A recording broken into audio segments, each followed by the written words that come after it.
Um programa Saiba Direito aqui da Rádio Armazém, a rádio mais Fodax do sul do país. Meu nome é Guilherme Colim e hoje estarei entrevistando a delegada Andréia Matos, titular da Delegacia de Combate à Intolerância Racial aqui de Porto Alegre. Já a entrevistei na RDC TV no ano passado. Estou há muito tempo assediando sempre no bom sentido, para vir aqui na Rádio Armazém, pessoal. Falaremos, então, hoje sobre intolerância racial, racismo, racismo inverso, o que é racismo, o que não é racismo, o que é exagero, o que não é, o que é o mimimi e o que não é o mimimi, piadas, o racismo recreativo e tudo mais, que é um tema polêmico, um tema sensível e, portanto, é importantíssimo. Doutora Andréia Matos, muito bem-vinda. Bom, bem-vindo. Muito obrigada pelo convite. É sempre um prazer, assim, falar sobre o nosso trabalho e sobre a Delegacia de Combate à Intolerância. Doutora, vamos indo direto ao ponto.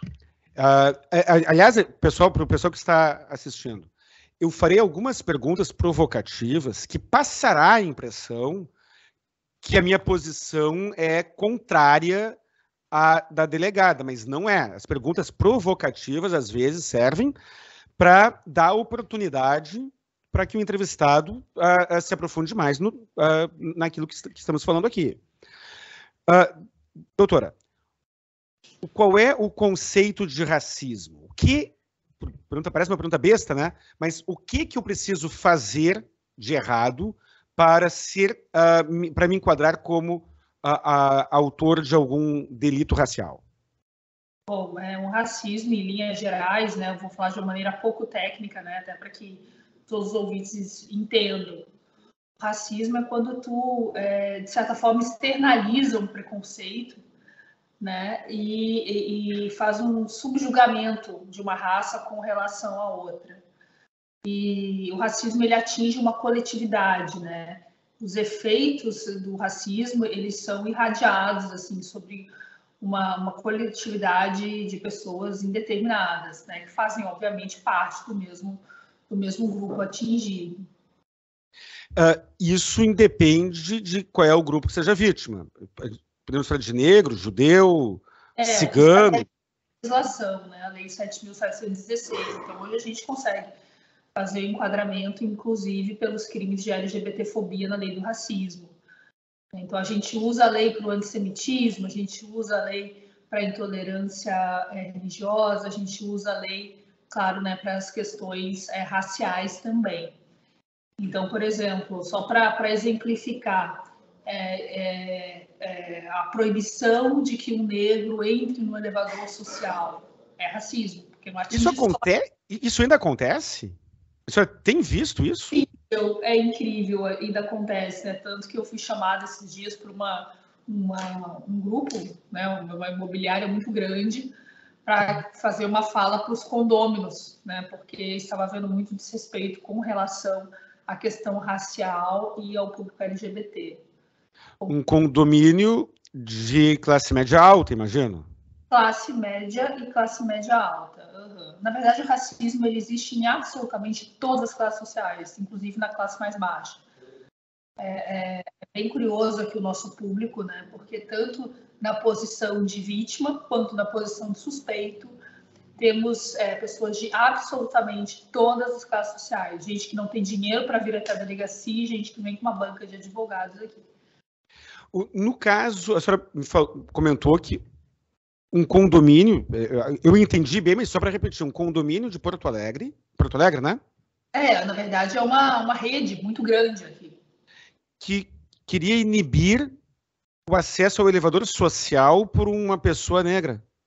Na verdade foram diversas situações que aconteceram, né? E é uma rede muito grande, então são vários, administram vários prédios. E várias situações, a questão de desrespeito, de xingamento, de colocar coisa na porta um do outro, de agressão em Mas a senhora está falando de uma postura institucional ou de algumas pessoas, não que mude a responsabilidade da empresa, claro, mas não é uma instituição que faz isso, né? Isso aí foram algumas pessoas. Não, são os condôminos. E óbvio, né, que essas questões chegam, né, à administradora dos condomínios. Então, foi uma preocupação da empresa com relação ao que estava ocorrendo nos prédios administrados por ela. Então, são diversos. E isso, né, me parece que seria um exemplo clássico. Eu dificultar o acesso de alguém por conta do seu grupo étnico ao elevador, à piscina, ao clube, sei lá o que for. Mas eu imagino que o que apareça para a senhora sejam situações não tão evidentes, né? Hoje em dia eu imagino que o racismo, quando não praticado numa briga, numa discussão, num ataque, ele é um pouco mais sutil, não é? Não. Não? Não, eu me surpreendo. Como eu disse, a delegacia existe há 1 ano e meio, né? E até hoje eu me surpreendo, assim, com o tipo de situação que acontece, assim. E às vezes são coisas que não são nada sutis, são muito diretas mesmo, assim. Teria alguns exemplos, sem citar nomes? Olha, por exemplo, teve um casal de mulheres que... Mulheres não, na verdade era um casal hétero. Eles adotaram uma criança negra, né? E passaram por toda ali até que levaram a criança para casa. E aí uma condômina virou... Eles estavam na escada, subindo a escada com a criança. Ela virou para esse casal e falou: poxa, agora vocês vão trazer um negro aqui para o condomínio. Eu estou rindo de... Não. É que é pelo absurdo da vizinha falar isso. Absurdo. Então é uma coisa que eu, talvez no auge da minha ignorância, eu nunca me passaria pela cabeça, né? Ouvir, falar isso. Então eu me surpreendo como uma pessoa pode falar isso, né? Inclusive na presença da criança. Que aí a gente tem o enquadramento pelo ECA ali também, né? Mas que não sou... E iniciando agora para os temas um pouco mais polêmicos. O conceito... muitas pessoas sustentam que existe o racismo inverso. Muitas pessoas, não é o meu caso, mas muitas pessoas dizem que existe um vitimismo. Existe um vitimismo, que agora tudo é racismo, que agora tudo... que o pessoal se aproveita para levar vantagem, esse tipo de coisa. E aí se utiliza como argumento o racismo inverso. E trazem, às vezes, algumas exceções como exemplo. O caso do cantor Eminem. O Eminem, nos Estados Unidos, morava num bairro de preponderância negra, e ele, branco, loiro, apanhava todos os dias, tão somente porque era branco. Isso aqui é uma exceção. Não é o que acontece na maioria das vezes. Eu não me lembro de algum dia ter apanhado por ser branco. O que a senhora teria a comentar sobre essa questão? O racismo inverso existe? E caso exista, ele é preponderante? Ele é relevante? Eu acredito que ele até exista, mas ele, na maioria das vezes, ele não é relevante, né? Eu até uso como exemplo ali um amiguinho do meu filho, que todo mundo chama ele de alemão. E tá certo? Ninguém fica ofendido por causa disso, né? Se fosse, o seu negrinho, talvez, com certeza, né, poderia haver uma ofensa, um enquadramento na lei do racismo. Para que haja o racismo inverso, eu acredito que tenha que ser uma coisa muito forte, né? Conforme esse caso aí que tu relatou. Agora, o que já chegou para mim aqui, eu achei que não se enquadraria numa conduta criminal. Até por questões históricas, culturais, né? Que a gente sabe o que tem por trás do racismo estrutural, por exemplo, né? São dados muito objetivos, assim, são muito recentes também, se nós pararmos para pensar. Então, para que haja racismo inverso, tem que ser alguma coisa muito forte. Tem um filme, o nome do filme é Crash, que ele é lá do início do século XX, e ele foi ele fez um razoável sucesso no início, Foi logo depois das Torres Gêmeas. E ele fala sobre o racismo nos Estados Unidos que se acentuou após o ataque das Torres Gêmeas. E tem um trecho, no filme tem um personagem que é um policial racista, em que ele era extremamente agressivo, extremamente racista, e ele justificava o seu racismo dizendo o seguinte: foi instituída a lei de cotas para negros. O meu pai nunca faltou ao trabalho, sempre foi um ótimo operário de uma fábrica, mas o dono da fábrica precisou demiti-lo para dar a vaga dele para um negro. E muitas pessoas sustentam que a lei de cotas acaba, em vez de inibir, acaba estimulando o racismo, em especial para aquele branco que perdeu a vaga. O que a senhora me diz sobre a lei de cotas e os seus efeitos culturais? Acho bem interessante a sua pergunta, né? Até porque a primeira lei de cotas, ela data de 1912, na verdade, 100 anos antes da lei de cotas para negros, exatamente, que foi em 2012, né? E essa primeira lei de cotas, ela estabeleceu o benefício para pessoas brancas, né? Isso ninguém para discutir. Então, a lei do boi é uma lei de cota para filho de fazendeiro. Justo. Pois é. Então ninguém para discutir. O que até pelas questões históricas, né? Estima-se que o racismo ele tenha começado ali pelo século XVI, XVII, mas foi muito forte na época, principalmente da abolição da escravatura, né? Anos antes, anos depois. E a visão que eu tenho, né? Eu me tornei uma verdadeira entusiasta desse tema, então eu leio bastante, estudo bastante, até para que eu esteja preparada, né? Para lidar com o meu dia a dia aqui. E é como se houvesse, por exemplo, uma linha de partida, uma corrida, por exemplo, e os negros eles saíssem um pouco atrás. Então, nós precisamos fazer algumas correções, né, para que, quem sabe, daqui a um tempo, para que a gente saia numa condição não desigual. Então, os negros ali, a gente está falando de 100 e poucos anos, eles foram colocados, né, em virtude da Lei Áurea, na rua, sem qualquer... Eles não tinham direito à terra, né, eles não tinham direito a diversas... A senhora está trazendo uma justificativa histórica, que eu até posso concordar. Mas, hoje, a senhora passou no concurso para delegada de polícia. E a senhora é branca.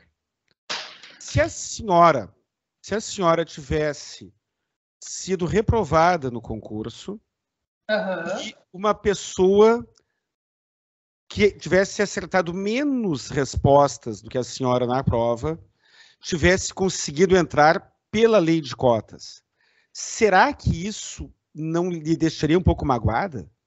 De jeito nenhum.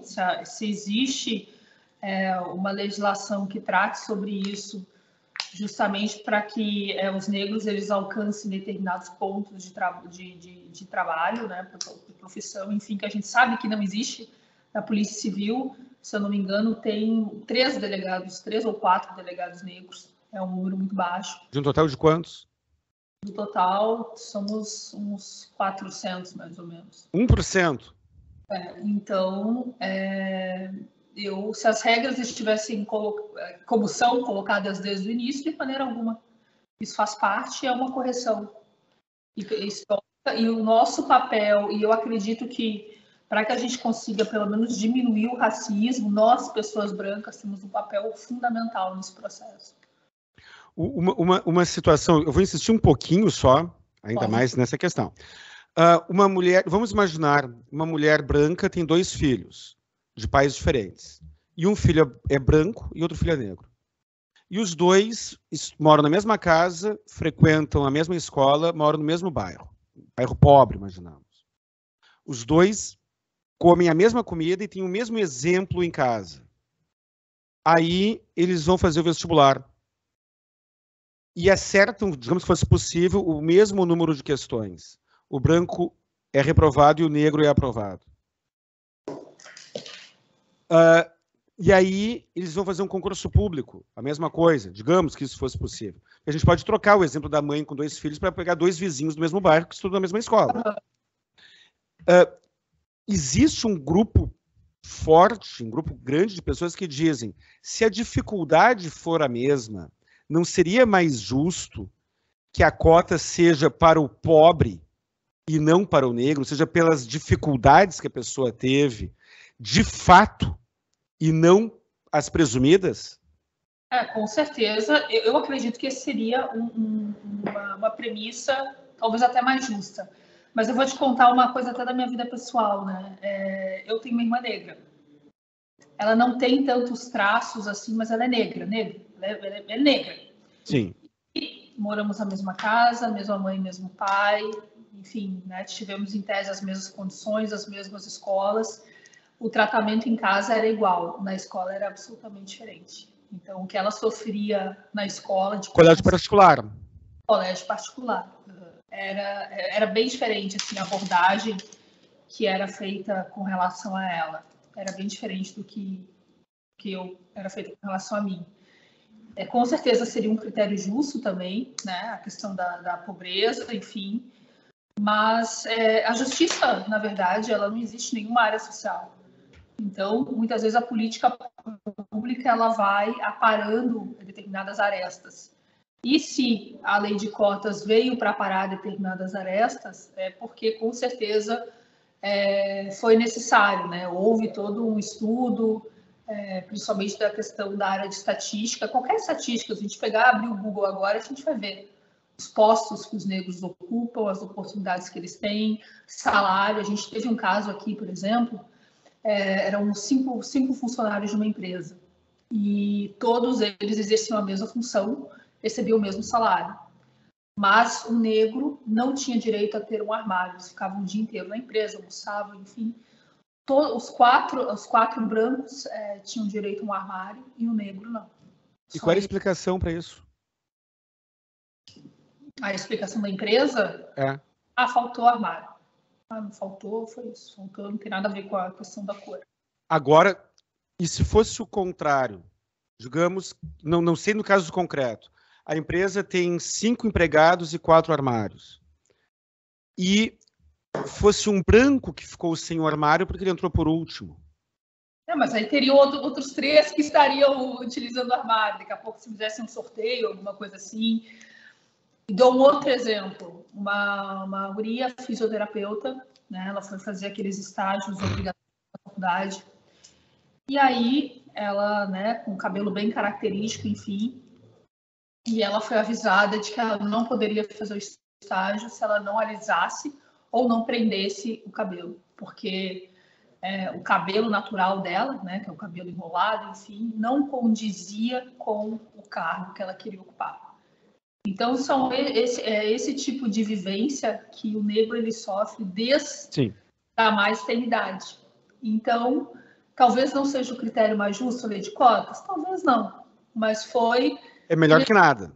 Melhor que nada. Uhum. Nessa questão da atividade policial de combate à intolerância racial, existem questões que são um pouco polêmicas. Eu vou comentar uma situação que aconteceu aqui no meu escritório. Eu tinha um funcionário negro e tem uma padaria aqui perto. Voltou um membro aqui da nossa equipe dizendo que foi na padaria e comeu um pastel e de sobremesa comeu 2 negrinhos. E isso gerou uma polêmica tremenda no escritório, porque o cara se ofendeu. Porque o colega de trabalho disse que comeu 2 negrinhos na padaria. E aí, nesta discussão, ele disse que é contra o uso da nega maluca, dizer que é negrinho, o docinho, estou falando, o doce de brigadeiro, aquele. E aí ele aproveitou e avançou, né? Por que clarear a palavra clarear é utilizada para levar informações, e a palavra denegrir é utilizada para desqualificar alguém. E, inclusive, no Word, ali, no editor de texto, ele era contra falar negrito. Ele disse é destaque, não é negrito, é destaque. Existe aí um excesso, uma hipersensibilidade? Qual é o seu comentário sobre esses argumentos? Olha, eu vou falar que eu e minha equipe é que nós mudamos muito o nosso vocabulário a partir do momento que nós começamos a entender assim a razão, né, da utilização de determinados termos, né? E a raiz, na verdade, né, de determinados termos. O que eu vou te dizer? Eu não gosto muito dessa palavra mimimi, porque era uma ideia que eu tinha anteriormente sobre... Desqualifica a pessoa que está reclamando, né? Mas é claro que tem coisas que são, poxa, aqui é normal chamar... Minha família é de Brasília, eles acham absurdo a gente chamar o povo de cacetinho. Por que cacetinho? Né? É uma Sim. questão cultural, de negrinho, enfim, cacetinho. Por vezes, eu acredito que haja um pouco de exagero, mas é que vai muito do contexto em que isso é colocado. Nós tivemos também um caso aqui de uma clínica bem famosa aqui em Porto Alegre, em que a superior hierárquica de uma funcionária negra, ela se utilizava desses termos para ofender. Sutil, de maneira velada. Era velada, então ela fazia esses termos, né, no tom que ela usava, e constantemente, né, cada vez que ela ia tecer uma crítica com relação ao trabalho dessa moça. Então eu acho que daí já não é mimimi, entende? Agora, o fato de, fui na padaria, comi uns negrinhos, bom, isso é culturalmente aceito aqui no Estado. Talvez se essa frase ela for, né, transportada lá para o Nordeste, talvez aí realmente haja alguma... Mas eu vou muito também, além da subsunção do fato à norma, né, a gente se utiliza muito do bom senso. Tem situações que tem que utilizar o bom senso.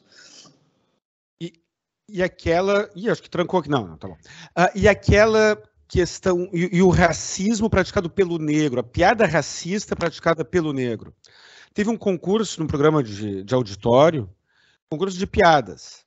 E tinha alguns participantes negros e participantes brancos. O participante negro ficou o tempo inteiro contando piadas de cunho racial contrário aos negros. Ele fazia piada racista, mas como ele era negro, parece que ele tinha esse direito. Os participantes brancos contavam piada de papagaio, piada, sabe o quê? O participante negro, ele falava piadas pesadas envolvendo a questão racial, sendo que ele era negro e, portanto, ninguém falava nada.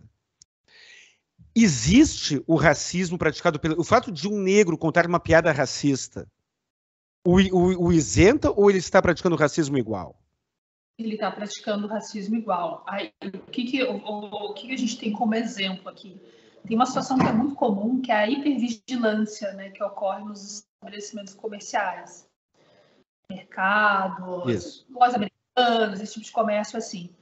E muitas vezes o segurança é uma pessoa negra. Mas ele exerce a hipervigilância, né? Ele fica atrás da pessoa negra que está fazendo as compras. Daqui a pouco tem situações em que é a mando de um terceiro sim, tem situações em que ele vai pela... É intuitivo, tá na cultura dele. Os negros tá na cultura dele. Então eu já fiz o enquadramento de um negro, inclusive foi denunciado pelo Ministério Público, em virtude do racismo. Da mesma forma, quando a gente fala em intolerância religiosa, um padre pode praticar também um crime de intolerância religiosa, né? Por exemplo, contra uma outra religião, a depender do que ele disser. O padre praticar uma intolerância religiosa contra outra religião fica fácil de entender. Sim. Estou falando contra si próprio. Né? Eu, Guilherme Colim, eu sou garoto de programa, tem programa aqui na rádio, na RDC e tudo mais, mas também sou advogado. Eu posso contar piada de advogado? Piadas de advogado normalmente consistem em desqualificar o advogado. Eu posso contar piada de advogado? Se eu for... na minha cabeça eu posso, não tenho nada contra piada contra advogado, não tem nada contra mesmo, acho até engraçado, ok?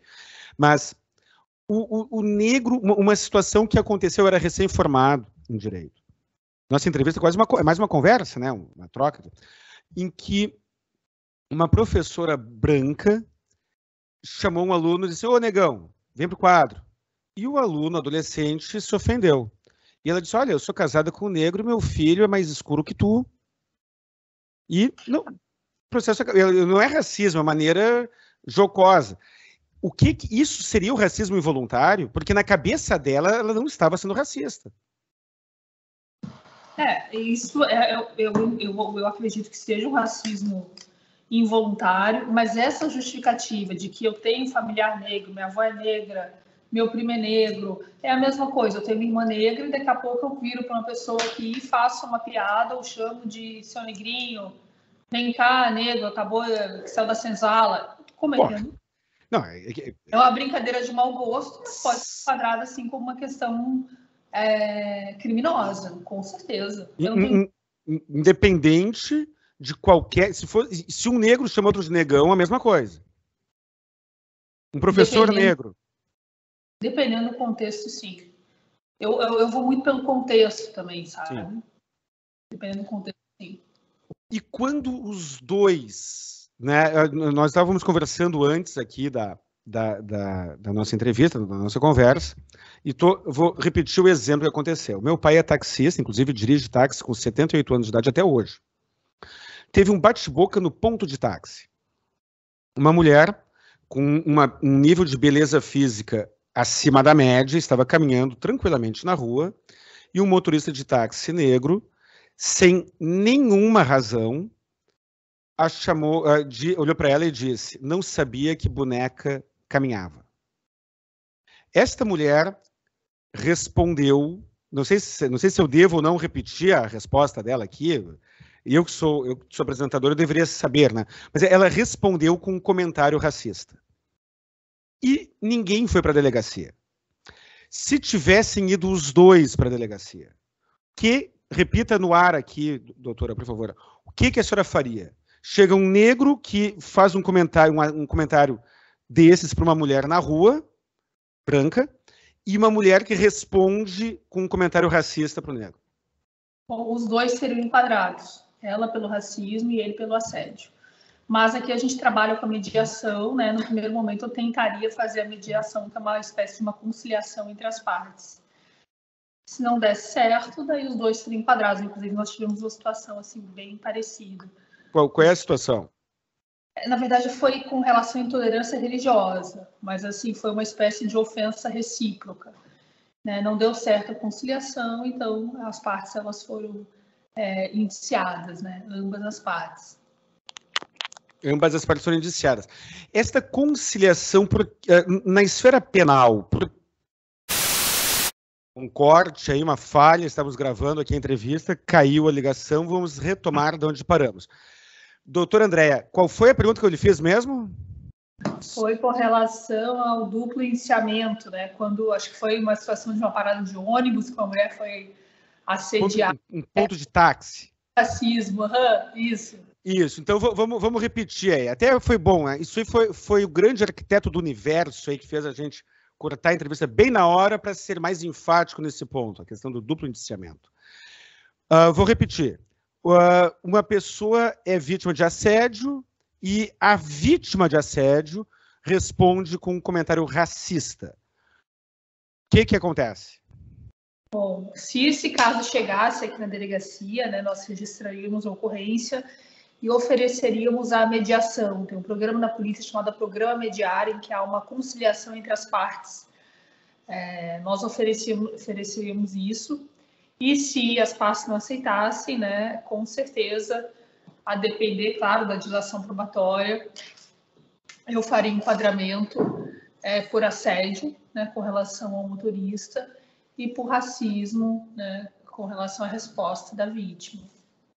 E isso não pode, não carrega aí uma injustiça, porque existe uma diferença entre ação e reação. O certo é ela seguir o trajeto dela sem ser assediada e sem precisar se defender. Aí, em função de uma agressão que ela sofre, ela não consegue revidar na medida exata, porque ela foi vítima de um preconceito de gênero, e aí ou ela perde a briga, perde a discussão, ou ela revida e se enquadra também? Poderia ser uma situação de legítima defesa, mas será que ela precisaria fazer um xingamento racista? Né? Será que isso seria necessário? Enfim, São questões, assim, claro, né? A gente discute aqui num mundo muito abstrato, né? E isso depende muito Como é que eu xingo alguém educadamente? Como é que eu xingo alguém para me defender? Mas, sei lá, eu não vou usar aqui a tecnologia, mas talvez seja desnecessário fazer alusão à questão da raça, só isso. Mas não é uma certeza, né? Porque vai depender muito do que a gente escuta da vítima, escuta do autor, daqui a pouco, se porventura tiver alguma testemunha, se era o meio que ela dispunha para fazer a pessoa parar, enfim, né? São diversas circunstâncias que envolvem, mas de uma maneira pura e simples, em tese eu faria isso. A senhora comentou sobre a hipervigilância. Teve uma situação polêmica, uma decisão polêmica do Tribunal de Justiça do Rio Grande do Sul.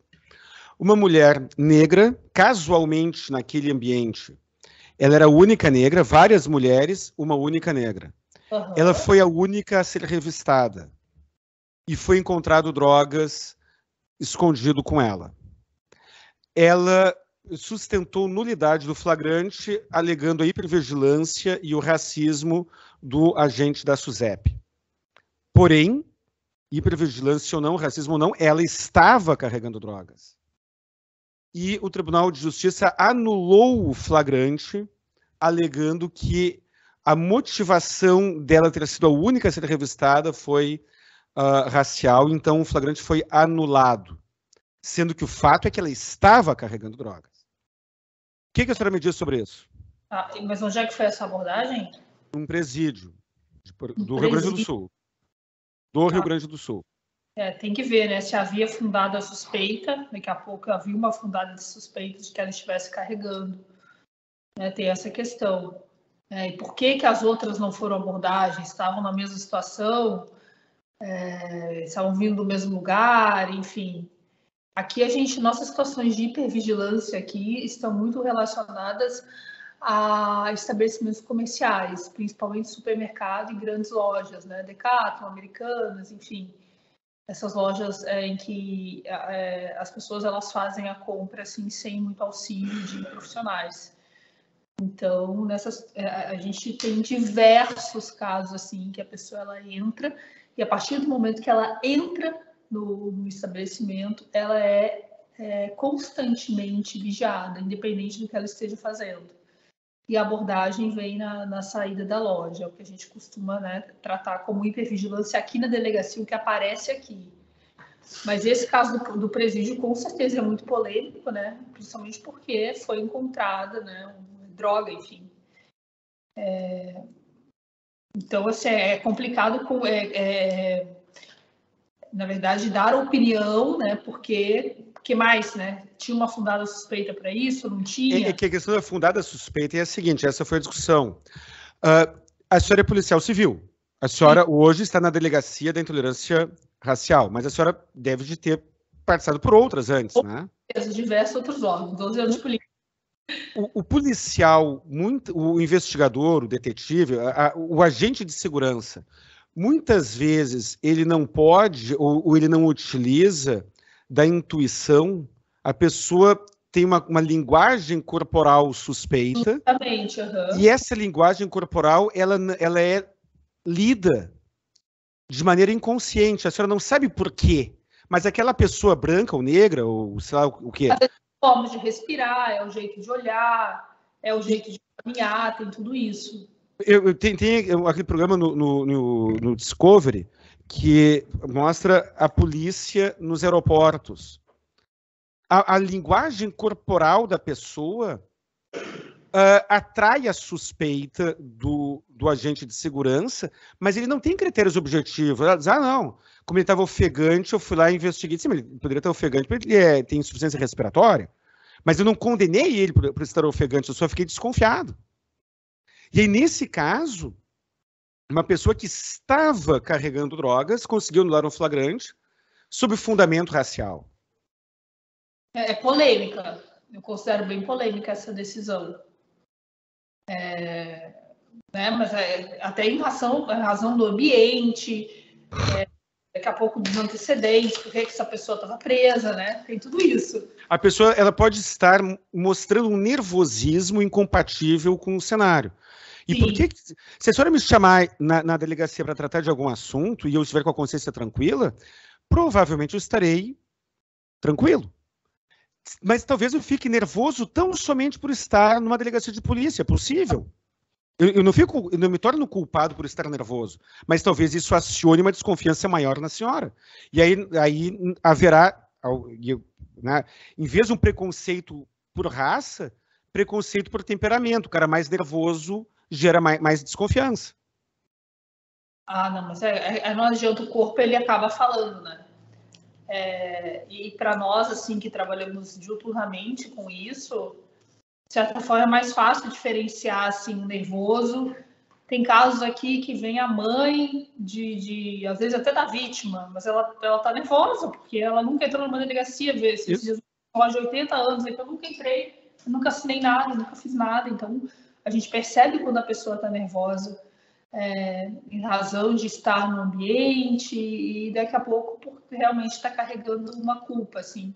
E geralmente bate muito com a nossa desconfiança, né? Geralmente bate, mas se não bater, também não está errado o policial que foi lá e investigou. A dilação probatória, né? Tanto que aqui eu faço sempre questão de falar sobre isso, que a gente trabalha de uma maneira tão técnica que muitas vezes eu mesma fico com dó de não fazer o indiciamento, porque eu sinto que aquela situação ocorreu, mas eu não tenho provas. Então, sem provas, indúbio pro réu. É por aí.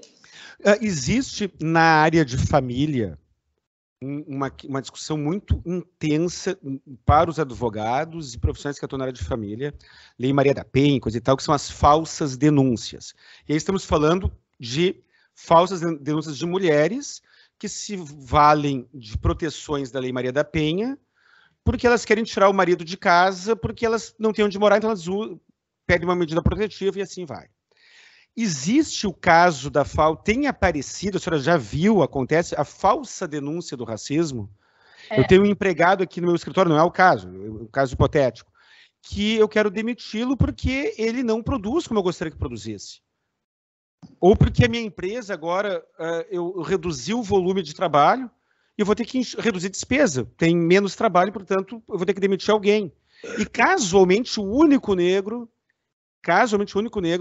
é aquele que chega atrasado com mais frequência, aquele que produz menos, de acordo com a minha avaliação subjetiva. Aí eu demito ele, vai aí na delegacia e me acusa.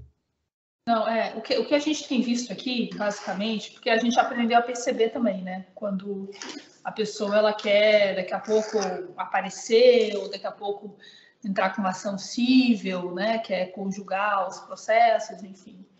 E por isso é que eu me valho muito da questão probatória, né? E uma grande aliada que a gente tem aqui na delegacia são as imagens, né? Quando se trata de estabelecimento comercial, que é onde mais ocorre.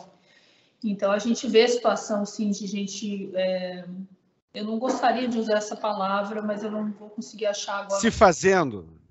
Na verdade, de certa forma, oportunismo, sabe? E tem situações aqui...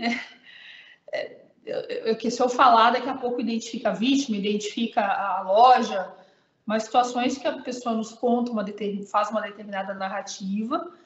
E a gente vai vendo as imagens, não foi nada daquilo que aconteceu, entende? Daqui a pouco a gente faz oitiva de testemunhas e não foi bem daquela forma. O caso do Carrefour, então, um caso de grande repercussão. Um homem negro agride o segurança, já tinha um histórico de agressões no supermercado. Os seguranças despreparados se excedem e levam aquela pessoa à morte. Se eu, branco, for no Carrefour e der um soco na cara do segurança, será que eu não vou apanhar também? Será que ele não pode me matar também no excesso? Olha, eu acho que a probabilidade disso acontecer... Acho não, eu não gosto dessa palavra acho. Eu tenho convicção que a probabilidade disso acontecer contigo é bem menor. Não é que não possa acontecer, mas é bem menor. Naquele momento, os seguranças não dispunham da ficha criminal daquele rapaz. Ele já podia até ter criado alguma confusão, mas não dispunham. Teve um caso no Nordeste em que um homem branco, num posto de saúde, o atendimento estava demorando muito, num posto de saúde ele começou a pressionar o atendimento, se tornou um pouco agressivo, o segurança deu um mata-leão, as pessoas pedindo para que o segurança parasse, ele não parou e a pessoa morreu. O cara é branco. Não, isso não foi vítima de... Como? A repercussão é outra. A repercussão foi outra. Eu fiquei sabendo desse caso, aconteceu lá no Nordeste. Um homem branco se comportou de maneira muito agressiva num posto de saúde, o segurança deu um mata-leão, um golpe de mata-leão, né? E a pessoa morreu. E não saiu no Fantástico. Não saiu, com certeza. A pauta racial, ela ganhou muito se esse mesmo cara fosse negro, teria... aí o crime seria de racismo. Com certeza. Provavelmente, sim. E isso não é uma distorção, porque o branco também sofre. Não acontece em delegacia de polícia de aparecer situações de brancos que foram agredidos por seguranças, por policiais, por vizinhos, num contexto que, se ele fosse negro, o argumento racial seria utilizado. E se a gente entende que, bom, a agressão aconteceria de qualquer maneira, mas se ele fosse negro, então o argumento racial apareceria. Mas então quer dizer que o argumento racial seria inadequado, porque a agressão ela é democrática? Olha, eu vou dar um exemplo, tá? A gente teve um caso que, se eu posso falar, que saiu bastante na imprensa, já foi para... Já mandamos embora. Foi um caso nas lojas americanas, em que era uma mulher negra com uma criança deficiente, múltiplas deficiências. E ela entrou nas lojas americanas, pegou ali o que ela queria pegar, e desde que ela entrou, ela foi constantemente vigiada. E nas lojas americanas a gente sabe que tem lá na fila, tem aqueles docinhos, até a gente fica mexendo naquilo, né? Isso. Meus filhos ali, quando vê um abrir um negócio, tá embora, eu falo para não abrir, não obedece, enfim, mexem ali. Eu nunca ninguém pediu para olhar minha bolsa. Nunca ninguém pediu para meus filhos não abrirem o doce. Nunca.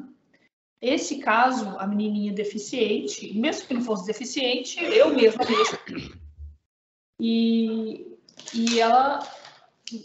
O gerente ficou muito incomodado, tanto que foi fazer o atendimento delas no caixa. E perguntou várias vezes para a mãe: o que mais vocês têm aí, além da... Ela passou uma fralda. E o que mais? Eu tenho certeza que tem mais alguma coisa aí para mim. Tem mais alguma coisa. A mãe falou: não tem, essa fralda passou. E na saída do estabelecimento, ela foi abordada, obviamente, foi constrangida a abrir bolsa, sacola, tal, etc. E ela voltou para tomar satisfação para dentro da loja e tomou o mata-leão também. E a criança, encostaram na criança, enfim. Então, é uma coisa horrorosa isso, né? Foi uma coisa horrorosa. Não aconteceria comigo isso. Isso é fato que não aconteceria.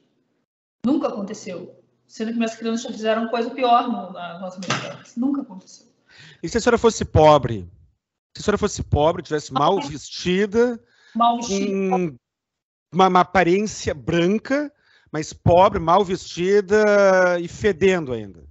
A probabilidade seria, eu acredito que ainda seria um pouco menor do que se fosse uma pessoa negra. Pelo que eu vivencio aqui todos os dias. Mas é óbvio que existe negro oportunista, que existe negro mentiroso. Existe branco oportunista, branco mentiroso. Justamente. E isso, até pela vivência, a gente já consegue identificar no momento que a pessoa está fazendo registro de ocorrência. Não que a gente deixe que isso contamine o trabalho que vai ser feito na frente, né? À frente. Mas é muito claro, assim, quando a gente já... Putz, isso aí... E aí, a depender da dilação probatória, a maioria das vezes se confirma. Então, assim, quando eu vejo esses casos bem rumorosos na imprensa, a gente nunca sabe o que está por trás, né? Porque às vezes a própria autoridade policial, quando dá entrevista, ela não vai falar todos os detalhes da investigação, até porque é uma questão até ética. Estratégica, né? Sim. Estratégica e ética, enfim. Mas com certeza eu acho que o racismo ele voltou a ganhar voz, principalmente depois do caso do George Floyd, né? No Brasil, a partir daquele caso Carrefour. Eu não conheço os detalhes do caso, a delegacia sequer existia à época, mas aquilo ali ganhou muita força em razão do dia também, né? Que era o Dia da Consciência Negra. Então, a sociedade voltou a falar sobre o racismo. Isso, de certa forma, empoderou também os negros, né? Porque... E o poder corrompe.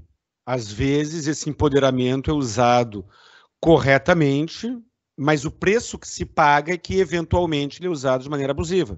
Justamente. Sobre essa questão da hipervigilância, eu tenho hoje 45 anos de idade. Quando eu era adolescente, eu andava de bicicleta com muita frequência. Gostava muito de andar de bicicleta, gosto até hoje. Eu e um amigo meu melhor amigo, na época, amigo de infância, andávamos ele negro, andávamos de bicicleta os sábados e os domingos, o dia inteiro, praticamente. E fomos para um shopping center aqui de Porto Alegre, pingando sujeira. Acorrentamos as bicicletas e fomos no banheiro, tomamos uma água, e onde a gente ia, o segurança estava atrás. E aí eu comentei, fulano, que aquele cara está pensando que a gente vai roubar alguma coisa, onde a gente vai, o cara vai atrás, né? E eu me incomodei com isso. E ele não. E ele disse, mas é óbvio, né, meu? Ele falando para mim, isso aí eu tinha 17 anos, ele falando para mim, né? Um branco e um negro, os dois pingando sujeira, suado, depois de pedalar 3 horas aqui no shopping, é claro que ele vai achar que a gente está roubando, ele vai seguir a gente o tempo todo, e foi o que aconteceu. E eu me incomodei. E ele não. Ele já está acostumado, estava acostumado. Talvez eu tivesse acostumado. Então, essa questão da hipervigilância acontece. Policiais negros aqui. Negros, né? Não é negro que você acha que é negro, não é, não dependendo, é negro mesmo. E eles dois falam assim que quando eles já sabem que não dá para entrar com mochila no mercado, né? Eles já têm uma conduta assim pré-definida para que não sofram esse tipo de hipervigilância. Então é bem comum, sabe? É bem comum para as pessoas negras. Inclusive, esses dias nós tivemos um caso aqui que a mãe era branca. É o mesmo caso da minha família. Minha mãe é branca e minha irmã é negra. E daí, desde o início, a mãe já dá as orientações, né? Olha, né? Você é negro, você pode sofrer isso e aquilo, então você tem que tomar esse cuidado. Enfim, então é muito comum. Então essas pessoas acabam se acostumando, né? O que para nós às vezes é uma coisa, nossa, meu Deus, será que acontece? Será que é mimimi? Ou, não é mimimi. Eu fiz perguntas ao longo da conversa, mas assim, não é mimimi. Uma situação de um amigo meu, um amigo próximo meu, a filha foi para uma excursão à Disney, ele branco, a mulher negra e a filha, portanto, com traços brancos e negros. E na excursão ela era a única negra. E no pacote que foi comprado, eles iam deixar 2 adolescentes por quarto nos hotéis, e ninguém se conhecia. E nenhuma das adolescentes da oportunidade queriam dividir o quarto com ela. É uma coisa, para quem assiste, é uma coisa que aperta o coração realmente. Isso, justamente. Eu até hoje eu leio algumas ocorrências e eu faço questão de participar de diversos depoimentos. Eu não consigo participar de todos, obviamente, mas às vezes eu saio assim, de certa forma emocionada, sabe, de ouvir o relato, de tentar me colocar no lugar do outro. A gente tem muito forte essa questão da empatia aqui na delegacia. E é muito difícil, assim, realmente, assim, a vida da grande maioria é uma vida dura. E eu não estou falando só de classe social, econômica, né? Que me parece óbvio que a pessoa de uma situação econômica melhor, ela acaba sofrendo menos. Eu também achava, mas não. Não? Não, eu atendo aqui pessoas que têm uma classe econômica e social, que tem uma certa, né, colocação assim, no mercado de trabalho, e mesmo assim ainda ocorrem situações dessa natureza. Doutora Andréia, muito, muito, muito obrigado pela participação. Espero poder entrevistá-la mais vezes. Suas considerações finais aí, o que a senhora... Agora a palavra é sua para falar o que a senhora quiser aí, sem a minha interferência. Bom, na verdade, eu clamo assim para que as pessoas procurem a polícia, mesmo em caso de dúvida, né? Muitas vezes, eu lembro que a delegacia foi inaugurada no dia 10 de dezembro de 2020. E aí eu imaginei assim, poxa, amanhã isso aqui vai estar lotado, né? Qual é o endereço? É Franklin Roosevelt 981. Porto Alegre. Porto Alegre. E eu falei, vai estar lotada a delegacia. No dia seguinte, tinha nada. Eu falei, putz, já passou mais um dia, nada. Eu falei, meu Deus do céu, não é possível, saiu da imprensa, né? E, poxa, uma delegacia que atende uma diversidade muito grande de público. A gente trabalha aqui com LGBTfobia, intolerância religiosa, deficiente, né? Questão racial, étnica, enfim.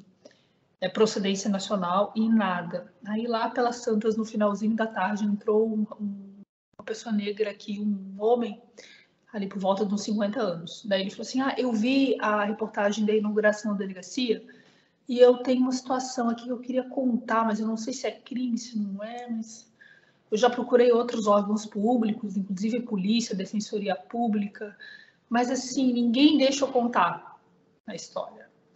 Aí a gente, né, o primeiro cliente, né, feliz da vida, vamos lá.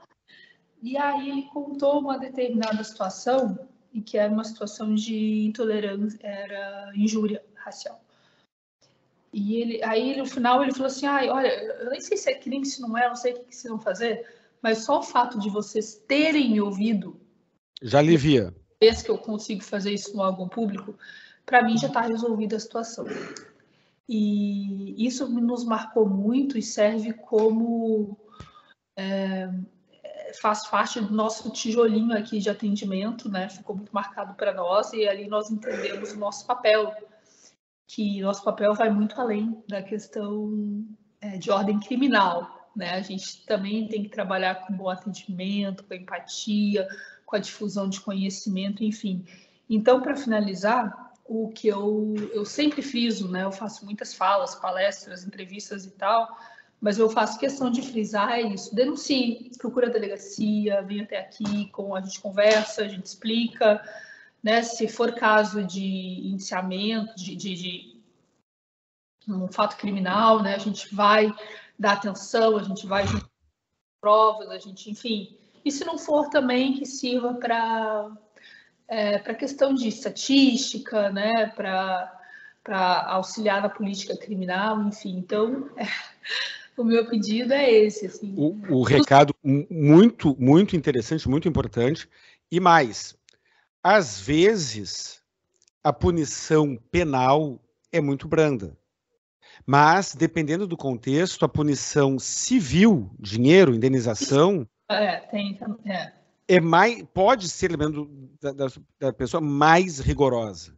Isso. Então, assim, existe o crime, e aí a gente está falando de Polícia Civil, Ministério Público e Judiciário, mas existe a indenização. A gente está falando de uma ação civil no Judiciário. Embora as instâncias elas sejam independentes, né? Obviamente, com o processo criminal auxilia bastante. Auxilia, sem dúvida, sem dúvida. Doutora Andréia Matos, muito obrigado pela entrevista. Para você que está em casa, que está assistindo o programa, muito obrigado por ter chegado até aqui. Se estiver assistindo pela Rádio Armazém, já se inscreva também no canal Saiba Direito do YouTube. E se você tiver algum assunto de relevância social, me procure, que talvez nós possamos compartilhar o seu conhecimento com a sociedade na busca de um aprimoramento do universo. Cada um faça a sua parte.